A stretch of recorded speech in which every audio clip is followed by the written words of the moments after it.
So welcome everyone. Today's class is indoor air quality and you, and we're going to be diving into kind of the health impacts of indoor air quality, the factors, what you can do about it.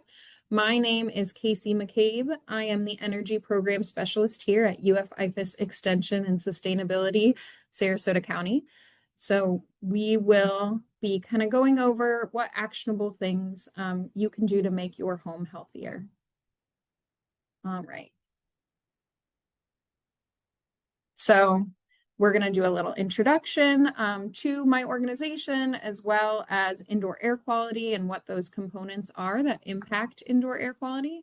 We're going to talk about some of the consequences of poor indoor air quality on your health. And then we're going to talk about how energy efficiency, which is my role here at the county, is connected to indoor air quality.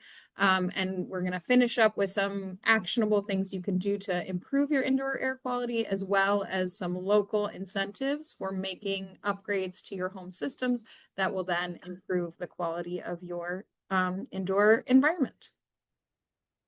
So to start with our organization, IFAS Extension and Sustainability Sarasota County is a partnership between the county government, the University of Florida, and the USDA at a federal level. And our goal is to use research and resources from all of these institutions to address local needs. So we do that through initiatives, classes, outreach, volunteer opportunities, as well as other devices and hands-on tools that you can use to improve your life. And so we have a lot of different categories for that you can see there on the left-hand side. And this falls under the sustainability umbrella. So what is sustainability and kind of why is it important? Sustainability is built on three pillars: people, planet, and prosperity. So the social, economic, and environmental pillars of sustainability ensure that we're coming up with that optimal approach, a balanced approach that is going to benefit both the people and the environment and our future success and prosperity. And so that is incorporated in what we're doing now, because we want to create home environments that are going to be environmentally sound, but also to help people and to, reduce some of the economic burdens of ongoing health concerns, sicknesses related to poor indoor air quality. So there are several sources of pollution in the home environment, and those impact our indoor air quality. And so indoor air quality is a measurement of how clean or healthy the air is within your indoor space. So it is based on a whole bunch of factors, some of which are things like how many people are in the home and what they are doing in their day-to-day life, as well as pets, but also that home system. So the ventilation, the cleanliness of it, what kind of products are used. So we're going to kind of dig into all of those different components. And it also takes into account moisture, naturally occurring gases, other things that are contributing to the air quality. So there are four common categories of indoor air quality pollutants, and those are biological pollutants, chemical pollutants, particulate matter, and radon, which is a naturally occurring gas. And these can become trapped in the home and quickly increase in concentration. They can lead to ongoing health problems. So biological pollutants are microorganisms or microscopic particles that come from living things. And those include bacteria and viruses, pet dander, pollen, pest droppings. So anything that's coming from living things in your home or living things outside of your home that are entering through openings or on, your belongings or yourself. Chemical pollutants are often things that you choose to bring into your home, but can also be things that enter through your ventilation. And they include air fresheners, paints, furniture, cleaning products, as well as any other chemicals that are used directly outside the home that then enter. Particulate matter, these are particles that are in the air that are small enough to actually enter your body and enter the bloodstream directly. And so these are things like dust, smoke and ash, and dirt. And these can, enter based on human behavior, but also just on your person or your belongings as you come in and out of the home. And then radon is a naturally occurring radioactive gas that can seep through the cracks in the foundation or in pipes. And it is the number one cause of lung cancer among non-smokers. And There is radon here in Florida. Sometimes people consider this to be kind of an up north problem potentially, or where places where they have basements, but it is a common problem here in Florida as well. And so it enters through cracks in the foundation, from the soil through your well water and into the home. And then that can cause long-term harm. It accumulates indoors and it is difficult to mediate, and you only know it's there if you test for it. And then there's some other pollutants that, fall outside of these categories but are common. And one of those is vapor from e-cigarettes, also smoke, which can kind of fall under what we were saying, but any kind of vapor or smoke that's coming from burning anything that can cause pollutant in your air. And then moisture is actually considered a pollutant as well, because excess humidity can be harmful to us in kind of our breathing, but also it encourages the growth of mold, which is a common biological pollutant here in Florida. So if you have poor indoor air quality based on, any or all of these pollutants, that can have long-term health impacts. And there are illnesses that are directly caused by poor indoor air quality. So why should we care? 92% on average of people's days are spent indoors, whether that's at work or in your home or in your vehicle. And so those, air quality concerns that you have in any of those spaces are going to impact you every single day, when you're sleeping, when you're awake, and it is something that we can control. So we often think that, air quality is an outdoor concern, it's forest fires or it's pollutants from industry, but actually pollutants can be 2 to 5 times more concentrated indoors than outdoors, and we're spending most of our time indoors. So we can control that by being aware of those pollutants and then removing them in a variety of ways. So some short-term symptoms of having high levels of pollutants in your air are headaches, dizziness, irritation of those mucous membranes in the eye, nose, or throat, coughing, runny nose, sneezing, chest discomfort, shortness of breath. So of course, there are many other health conditions that can cause these sorts of symptoms, but if you are experiencing these frequently with not an explained biologic source like a virus or any other health concerns, then it might be worth looking at your indoor air quality as a potential cause. And then if those short-term symptoms continue, or there are really high regular exposure to indoor air pollutants, it can cause other more serious conditions like lung cancer, COPD, cardiovascular disease, asthma, as well as some other illnesses that are kind of considered directly caused by indoor air quality, but not necessarily explained by any other illness, such as a cancer or, a cardiovascular issue. So the first of those is sick building syndrome. And this is when you have these symptoms, but there's really no other cause that can be identified except for that poor indoor air quality. And it's all of those short-term symptoms that we said, but that these symptoms persist over a long period of time. So that irritation, the headaches and nausea, asthma or asthma-like symptoms. And this is something that, especially when related to the workplace, it can be a really economically impactful concern that people have. So one thing that you can do is you can improve ventilation. You can control for humidity, and you can control for temperature. And these are kind of the first steps in trying to address the causes of sick building syndrome. If those symptoms persist, then, removing yourself entirely from that environment might be the only way to solve for those symptoms. And then there's another kind of illness that similarly is based on indoor air quality. It's called building-related illness. And this is something that it's where we clearly know that there are pollutants that are causing these illnesses, and they tend to be more severe because we know that it's due to a specific exposure. And so this can lead to all kinds of other life-threatening and serious illnesses. So BRI is really when we have targeted the source in the space and we know it's causing these reactions, and then we can take direct action. So that can be causes can be from, air circulation, humidity, temperature, chemical sources that we know are causing these things, such as smoke, and then direct reactions to biological components like pollen or a roach infestation. And so once we know that, then we can manage the pollutant and we can help to prevent this illness. So we're going to dive into some steps that you can do for energy efficiency that will directly improve indoor air quality.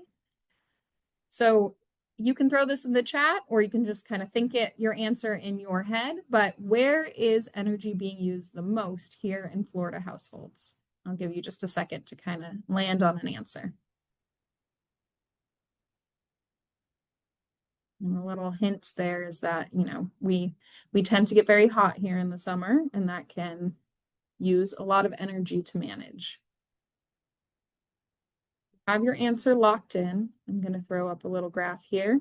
Air conditioning is almost half of our energy consumption here in Florida, and water heating is second. But we know that controlling the quality of our air, the temperature of our air, is also incredibly energy intensive. And so if we can get better at caring for our air, we can also get better at managing our energy consumption, and vice versa. There you go. Deanna, thank you. You were on point here. And then we have a lot of other components that, we recommend you consider when improving your energy efficiency, but air conditioning in specific is going to be connected to that indoor air quality. So the big system in the home that's going to manage indoor air quality and is going to be key for energy efficiency is your HVAC, heating, ventilation, and air conditioning. And it works in two main ways. It's going to remove that stale air, that air that might be full of pollutants, and it's going to remove humidity. So that humidity that can also cause those indoor air quality health impacts. And you want to get the right AC unit for your home. So bigger is not always better. You want to have someone do this manual J load calculation to ensure that your system is ideal for your space. And then another big piece that is going to help with the indoor air quality and the efficiency is cleaning and changing your filter regularly. So once a month is great. And there are different qualities of filters, some of which remove much more pollutants than others. So thinking about your needs, your symptoms, your space, and purchasing filters that align with that. And then if you have an older AC that, is not removing humidity at the capacity that you want, adding a dehumidifier can help to take some strain off your system and make it more efficient, as well as improve your air quality. And so if we kind of connect those dots there, when we're making improvements, energy improvements to our HVAC system, we're also improving our air quality. And when the air quality is improved, that's going to take some of that burden off of your home system as well. And the next thing we're going to be talking about in that piece is weatherproofing, which is really kind of the foundation of both indoor air quality and energy efficiency. So weatherproofing is going to prevent those expensive repairs and also be an economically advantageous choice. So what can you do, and where can you find help locally? So first of all, to improve your ventilation, making sure that your system is clean and running well is the best strategy. So we already talked about changing those filters, but also dusting and vacuuming your thermostats, your heating coils, your fins and fan blades. That's going to really maximize efficiency and cleanliness. Making sure that you're not blocking vents or causing airflow problems. You're opening doors when the AC, indoor doors when the AC is on, and closing exterior doors. And then you're using those exhaust fans to remove moisture and pollutants from the space regularly, especially in the bathroom and the kitchen. And then weatherproofing, as I was saying, is key. So you really want to make sure that the conditioned air is staying in to improve the functioning of that HVAC system and help it to kick out any polluted air.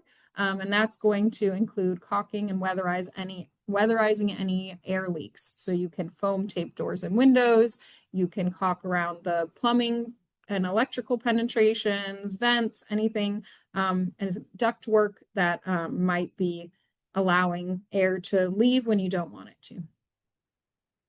So some low-cost ways that you can do that, rope caulk is a putty-like caulk that can be used to kind of push into small gaps around windows or cracks. And then foam tape is a great compressible adhesive that can withstand pressure and kind of seal up doors and windows.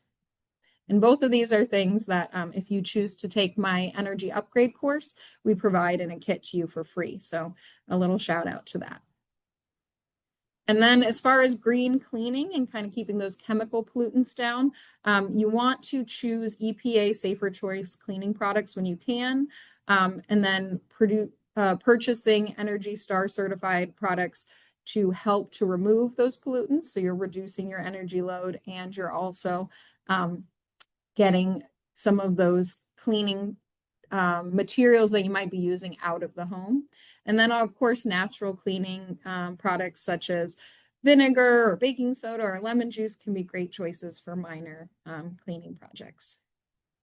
And then green purchasing tips for furniture. Furniture can be a big source of formaldehyde and other volatile organic compounds, VOCs.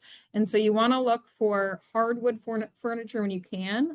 Particle board and pressed board often is much higher in VOCs. And then you want to try to air out your furniture as long as possible, especially if you're purchasing particle or pressed board. And look for those labels that say no or low VOC, no formaldehyde, or Green Guard, which is a certification that helps you to identify green furniture. All these things will help you to reduce the chemicals that you're bringing into your space. And then a great tip for just kind of improving the quality of your air and just the kind of joy of your space is to bring indoor plants. There are lots of indoor plants that are easy and low maintenance to grow that also remove chemicals from the air and break down toxic gases. So peace lily, golden pothos, and rubber plant are some examples. Just be aware that these can be toxic to pets if they're eaten. So if you do have pets, you might want to look for some pet-friendly options. And then if you believe, that you have air quality issues, and just in general, if you have any fuel-fired appliances, you want to make sure that you have detectors. So one of those is your carbon monoxide detector that everyone should have in their home, and you want to test those periodically. You'll never really know if you have carbon monoxide there unless you test for it. So it's undetectable by the senses, so you need an alarm to make sure that you're keeping an eye on that. And then similarly, radon is undetectable by the senses, so you have to test for it. And the Florida Department of Health offers free testing kits. Excuse me.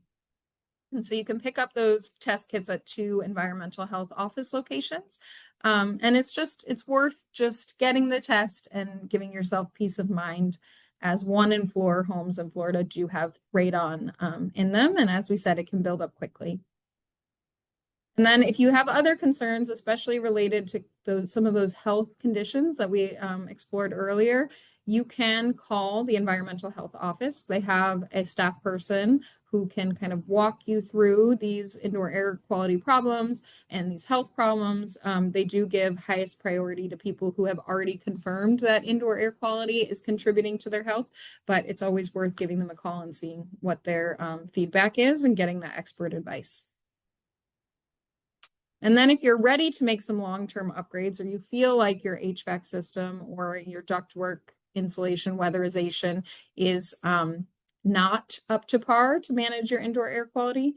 And yes, Deanna, I'll head back to that in a moment, and we'll also send out the slides to everyone who is signed up. So if you want to see the plants again or any other resources, materials that are presented, those slides will be sent to your email at the end. And then if you're renting, do advocate for these things. A lot of leasing offices will provide AC service or AC filters. So following up with that, And if you feel that you need a professional audit, you can hire an energy auditor. You can also reach out to FPL and they can come give you an initial audit, or you can reach out to our team and we can come do a consultation. And that can help you to just get that baseline information about your home system. So one big program we like to share about here is the Weatherization Assistance Program.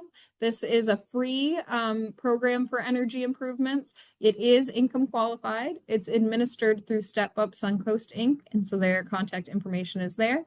And they will do all kinds of upgrades, including weather stripping, window replacement, a full audit, caulking, insulation, your HVAC system. So all kinds of things that are going to improve your indoor air quality.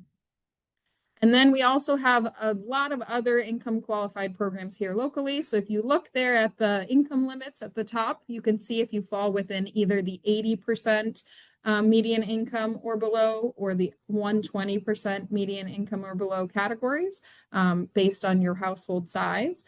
But if you look here at the green arrows, all the programs listed on this page are for folks 80% AMI or under. And then My Safe Florida Home and Rebuilding Together, Greater Florida, are available for 120 AMI and below. So we're going to quickly go through each of these programs, but this is to kind of orient you so you can start thinking about what you may qualify personally.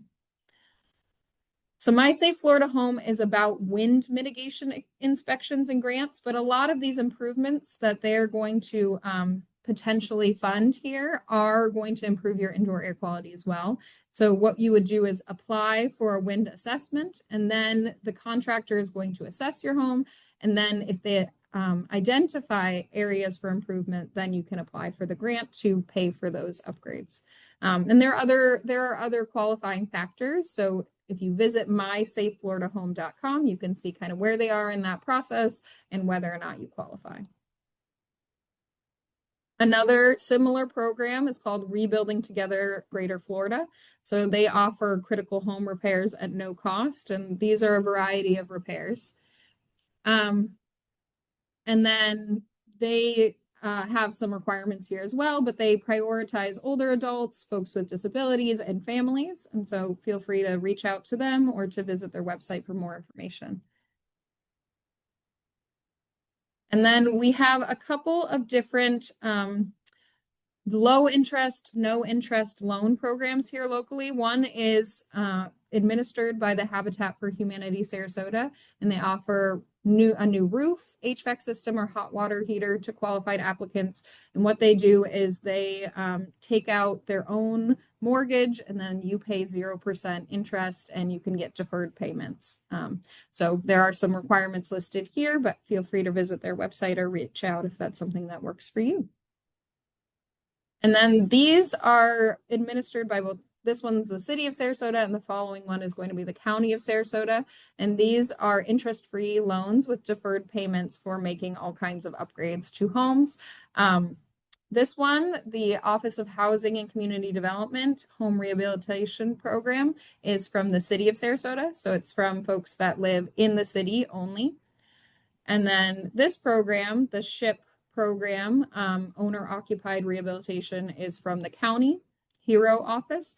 And this is for any county residents outside of the city of Sarasota. So all people within Sarasota County, but not within city limits. And again, it's 0% interest loans with deferred payments for all kinds of upgrades. And then this is the program that I administer here at the county as energy program specialist. And we provide free workshops, both on indoor air quality, but also energy saving, one-on-one consultations and in-home support, tools and tech that you can pick up here as a free kit, and then referral systems to the programs that I listed here, as well as other utility related assistance. So feel free to reach out, visit our website, reach out to me personally. I would be happy to help.